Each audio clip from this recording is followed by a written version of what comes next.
الحمد لله الذي أعظم على عباده المنة بما دفع عنهم كيد الشيطان وفنه، ورد أمله وخيب ظنه، إذ جعل الصوم حصنا لأوليائه وجنة، وفتح لهم به أبواب الجنة.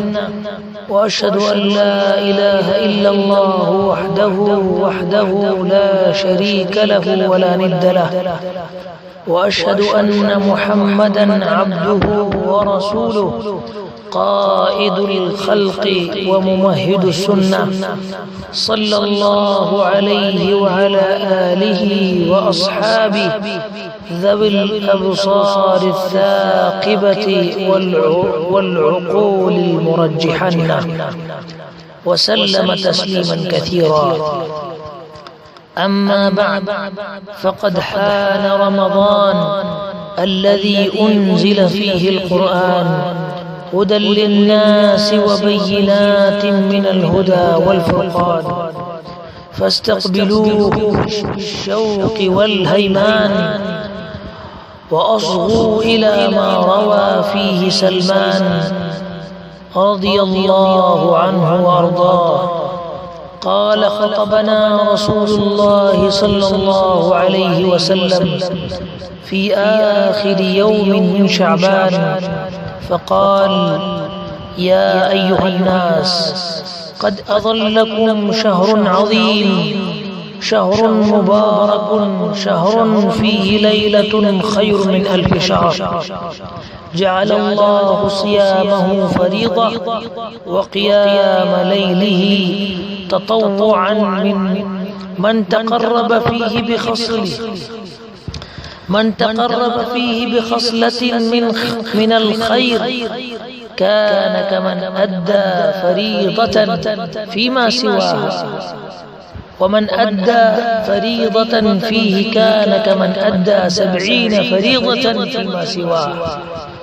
وهو شهر الصبر، والصبر ثوابه الجنة، وشهر المواساة، وشهر يزاد فيه رزق المؤمن.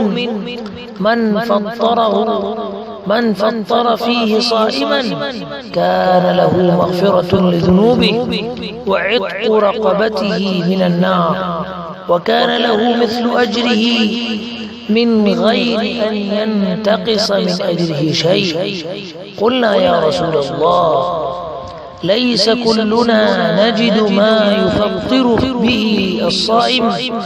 فقال رسول الله صلى الله عليه وسلم: يعطي الله هذا الثواب من فطر صائما على مذقة لبن أو تمر أو شربة من ماء، ومن أشبع صائما سقاه الله من حوضه شربة لا يظمأ حتى يدخل الجنة.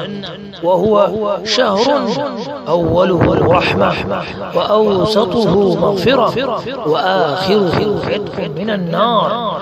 ومن خفف عن مملوكه فيه غفر الله له، ومن أعتقه غفر الله له وأعتقه من النار. يقول النبي صلى الله عليه وسلم: من صام رمضان إيمانا واحتسابا غفر له ما تقدم من ذنبه. وقال عليه الصلاة والسلام: من قام رمضان إيمانا واحتسابا غفر له ما تقدم من ذنبه. أعوذ بالله من الشيطان الرجيم. يا أيها الذين آمنوا كتب عليكم الصيام كما كتب على الذين من قبلكم لعلكم تتقون. قد قلت ما قلت، إن صوابا فمن الله، وإن خطأ فمن نفسي والشيطان، فاستغفروه وتوبوا إليه إنه كان توابا.